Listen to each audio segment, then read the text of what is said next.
Super 50 explore learning platform पर आप सभी का हार्दिक स्वागत है। पिछले 2 सप्ताह से कैमरा खराब होने की वजह से मैं जो है आप लोगों को सेवा नहीं दे सका, इसके लिए मैं क्षमा प्रार्थी हूँ। अब मैं आज जो है एक ऐसा चैप्टर आज बताने जा रहा हूँ जिसकी जानकारी हर किसी को होना चाहिए, चाहे वो IAS की तैयारी कर रहा हो, चाहे BPSC की, चाहे किसी भी अन्य परीक्षा की। यह टॉपिक है भगत सिंह। जैसा कि आप सभी जानते हैं कि भगत सिंह और चंद्रशेखर आज़ाद ये दोनों जो है भारत के इतिहास में एक बहुत ही नामचीन क्रांतिकारी में जो है शुमार लिया जाता है। भगत सिंह और चंद्रशेखर आज़ाद में ज़्यादा फर्क नहीं था। भगत सिंह 1907 के थे और चंद्रशेखर आज़ाद 1906 के। दोनों के बीच मैक्सिमम 1 साल का अंतर था जब जन्म हुआ था, और मृत्यु भी जो हुई वो भी एक ही वर्ष हुई, मृत्यु भी हुई दोनों की। जैसा कि आप सभी जानते हैं कि भगत सिंह को ही बचाने के लिए जो चंद्रशेखर आज़ाद की मृत्यु हुई, क्योंकि जब जवाहरलाल नेहरू अपने निवास आनंद भवन इलाहाबाद आए थे तो चंद्रशेखर आज़ाद जो है को इस बात की जानकारी हुई और वो बनारस से इलाहाबाद रेलवे स्टेशन उतरे और वहाँ से आनंद भवन की ओर गए। वहाँ जाकर पंडित नेहरू से मिले और उन्होंने राजगुरु सुखदेव और भगत सिंह को छुड़वाने का जो है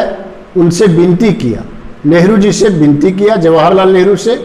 कि इन लोगों के साथ क्या ऐसे ही अताताई होगी और ये लोग ऐसे ही जेल में पड़े रहेंगे? क्या अभी जो है भूख से 64 दिन के भूख हड़ताल से जो एक कैदी मर गया उसी की तरह ये लोग भी तरफ तरफ के मरेंगे और आगे क्या होगा? जिस पर नेहरू जी का विचार था कि जिसने गलती किया उसको ये खामियाजा भुगतना होगा और कानून अपना काम करेगी। हताश और निराश चंद्रशेखर आज़ाद आनंद भवन से अपने एक मित्र के साथ वापस लौटते हैं और इसी समय CID रिपोर्ट होता है कि चंद्रशेखर आज़ाद जो है स्टेशन पे आया है और तहकीकात हर एक यात्री से किया जाता है, परंतु चंद्रशेखर आज़ाद वहाँ से निकल चुके हैं। वो जो प्लेटफॉर्म के बाहर जलेबी की दुकान से जलेबी लेकर और अल्फ्रेड पार्क जो इलाहाबाद बाद में रहते हैं, जहां जो जलेबी खाने के लिए जाते हैं, इसी दरमियान जो है यह जानकारी जो अंग्रेज पुलिस को मिल जाती है और अंग्रेज पुलिस जो है अल्फ्रेड पार्क को घेर लेते हैं। उन्हीं से पूछते हैं कि चंद्रशेखर आज़ाद कौन है, और चंद्रशेखर आज़ाद यह सुनते ही अपना पिस्टल निकालकर गोली चला देता है। उनका निशाना कभी भी नहीं चूकता था क्योंकि वो बचपन में गुल्ली डंडा जो बहुत अच्छा खेलते थे। यह सीताराम तिवारी का पुत्र चंद्रशेखर तिवारी बहुत अच्छा गुल्ली डंडा खेलने में एक्सपर्ट रहते हैं, इसीलिए जो है उनका निशाना चूकता नहीं और अंग्रेज अधिकारी के जो है हाथ में लगता और उनका जो पिस्टल फेंका जाता है। परंतु उसी मुठभेड़ में जो फिर उनकी जो मृत्यु हो जाती है, ना वो भगत सिंह और सुखदेव राजगुरु को बचा सकते हैं और ना खुद को बचा सकते हैं। और कुछ महीने के बाद जो है, जैसा कि आप सभी जानते हैं कि 23 मार्च 1931 को भगत सिंह को भी जो है फांसी पर चढ़ा दिया जाता है। तो आज मैं भगत सिंह के बारे में कुछ बताने जा रहा हूँ। देश की उस समय जो है प्रथम विश्व युद्ध जो हुई, उस समय जार निकोलस द्वितीय का जो है शासन चल रहा था रूस में। रूस की जनता प्रथम विश्व युद्ध में जो है नहीं शरकत होना चाह रहा था, परंतु निकोलस द्वितीय जो था, जो जार टाइटल था रशिया का, उनकी पत्नी जो उनको बेबस की हुई थी युद्ध में जो है शरीक होने के लिए। और इसी दरमियान जो है कार्ल मार्क्स जो है पूरी जो है दुनिया में हावी हो गए थे। कार्ल मार्क्स का कहना था कि दुनिया की मजदूरों एक हो जाओ, ना तुम्हारी कोई जाति है, ना कोई तुम्हारा धर्म है, ना कोई तुम्हारा संप्रदाय है, तुम्हारी जो रग में जो है लाल खून बह रहा है और पूरे संपूर्ण विश्व को जो है लाल कर दो, लाल झंडा फहरा दो और सब पूरी दुनिया की मजदूरों जो है, गरीबों, किसानों, सब एक हो जाओ। और इसी फार्मूला के तहत जब 1895 में लेनिन जो है पूरा स्ट्राइक करवाता है, पूरे बहुत ही विकराल स्तर पे, बहुत बड़े स्तर पे पूरे रूस में,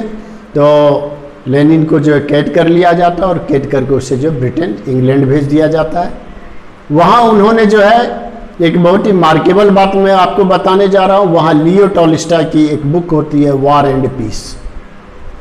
लियो टॉल्स्टॉय का जो है 2 व्यक्ति एक हमारे यहाँ से जो कि मिलेनियम के हीरो कहलाते हैं, नंबर 1 पे पूरे दुनिया में चले, बापू महात्मा गांधी, वो जो पीस को अपनाते हैं, और दूसरा जो लेनिन जो क्या वार को अपनाता है। और उस कहानी के तहत उस पुस्तक पढ़ने के बाद उन्हें प्रेरणा मिलती है कि हमें जो है अब क्रांति का जो बिगुल फूंक देना चाहिए, पूंजीवादियों का जो है नाश्वर कर देना चाहिए, और समाजवाद नहीं साम्यवाद लाना चाहिए। क्योंकि कार्ल मार्क्स का कहना था कि मजदूरों संघर्ष करके जो है अपना हक छीनो और बराबरी का करो, अगर तुम्हें कोई हक देता है तो वो नहीं लो, संघर्ष कर कर जो तुम उसे छीनो। और इसी के तहत जो 1917 में जो है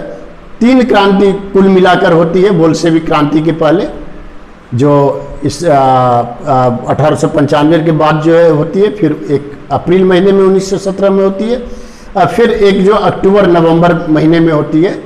दुनिया के नज़र में जो जूलियस कैलेंडर जब वहाँ पे जो है रशिया में चला जाता तो उसके अकॉर्डिंग जो टाइम जो है अलग हो जाता है, और ग्रेगोरियन कैलेंडर जो जेसस से चलाया जाता है उसका जो है डिफरेंस हो जाता है, इसलिए अक्टूबर नवंबर की क्रांति कहते हैं। और उसके बाद जो पूरा क्रांति आ जाता है, रशिया में जो है लेनिन का शासन आ जाता है, और लेनिन से जो पूरा दुनिया जो प्रभावित हो जाता है। और इसके साथ ही जो भारत में भी जो है यह विचार पूरा फैलने लगता है। जैसा कि आपको बता दें कि 1920 में ताशकंद में मानवेंद्र नाथ राय, जिसको हेमेंद्र राय कहते हैं, उन्होंने भी जो कम्युनिस्ट पार्टी ऑफ इंडिया का स्थापना कर दिया, और इस तरह से जो साम्यवाद पूरे देश में फैल गई। यह साम्यवाद का जो है असर जो पूरे दुनिया में जो दिखाई देने लगा, इसी में से एक व्यक्ति है हसरत मोशानी, जो कि भारतीय राष्ट्रीय कांग्रेस के भी सदस्य थे और मुस्लिम लीग के भी सदस्य थे। उनसे हमें लगता है कि भगत सिंह बहुत ज़्यादा प्रभावित थे, जिस कारण से जो है उन्होंने जो है हसरत मोहानी जो है वो जो जब लाहौर कॉलेज में जो प्रोफेसर बनते हैं, और उसके बाद जो वो जो एक जो है पत्रिका छापते हैं, जिस पत्रिका का नाम है इनकलाब, और उन्होंने जो हसरत मोहानी जो है पहला नारा दिया इनकलाब जिंदाबाद। मैं आपको बता दूं कि अगर IAS की आप तैयारी कर रहे हैं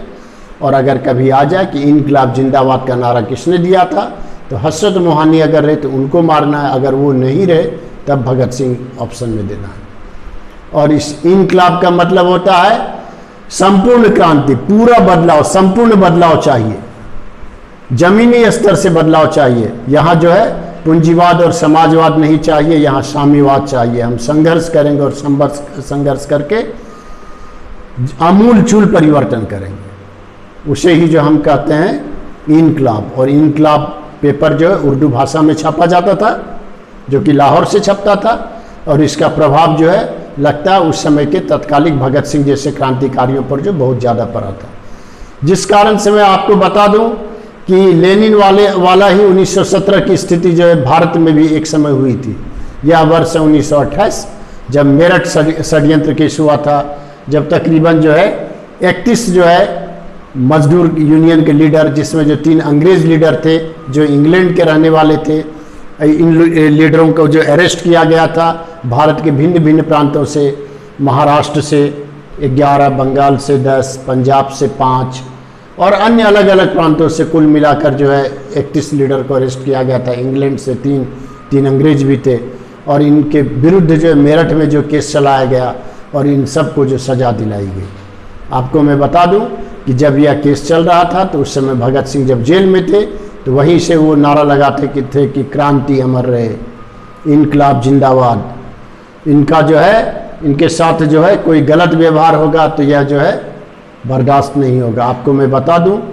कि उस समय जो है साम्यवाद इस स्थिति में फैली हुई थी कि कांग्रेस के अंदर भी जो है समाजवाद का जो है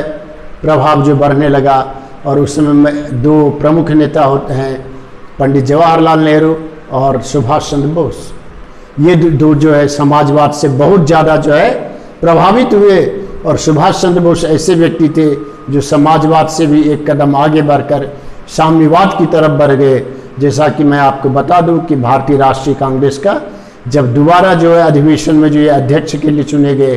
पट्टाभी सीतारामैया को हराए, तो उसके बाद गांधी जी नाराज होने के बाद कहें कि पट्टाभी सीतारामैया की हार महात्मा गांधी की हार है, और महात्मा गांधी जो है भारतीय राष्ट्रीय कांग्रेस की सदस्यता से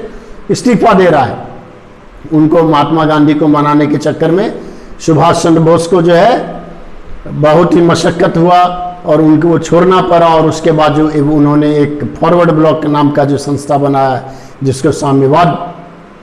का जो पूरा छाप उस पे था। आपको यह भी मैं बता दूं कि जिस समय भगत सिंह जो है अंतिम सांस लेने के लिए जा रहे थे, फांसी पे चढ़ रहे थे, और जब उनका वकील आया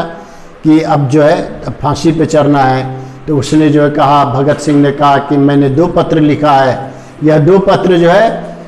एक पत्र जो मैंने लिखा है जवाहरलाल नेहरू के नाम का, और एक पत्र मैंने लिखा है सुभाष चंद्र बोस के नाम का। ये दोनों पत्र जो उन दोनों को देना और कहना कि भगत सिंह तो फांसी की सूली पे जो है चढ़ रहा है, लेकिन आप लोगों के ऊपर जो है यह जिम्मेवारी छोड़ रहा है कि पूरे देश में जो इनकलाब ले आई है,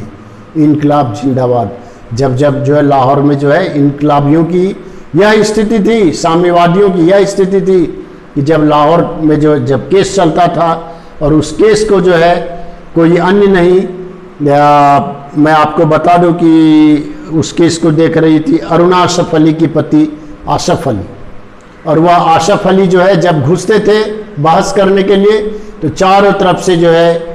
हाजत में जो है जज को चारों तरफ से घेर दिया जाता था, और जब जब जो भगत सिंह जो कुछ बोलते थे या खड़ा होते थे तो पूरे अंदर में जो है जज के जो कैंपस में आवाज़ आता था इनकलाब जिंदाबाद। और इस तरीक़ा से जो है यह जो है बहुत ही जो है मतलब साम्यवादियों का प्रभाव बहुत ज़्यादा बढ़ा, और इस प्रभाव को देखते हुए 1931 के जो है कराची अधिवेशन में जब सरदार वल्लभ भाई पटेल जो अध्यक्ष थे, तो इन इनकलाबियों और साम्यवादों के प्रभाव से जो है उनको यह निर्णय देना पड़ा कि अब जो है यहाँ देश आज़ादी के बाद साम्यवादी भी का भी ये प्रभाव होगा, और आर्थिक रूप से जो है बराबरी की बात होगी, सामाजिक रूप से बराबरी की बात होगी। तो अगर आपको जो है यह वीडियो अच्छा लगे तो प्लीज़ आप जो है इसको जो है शेयर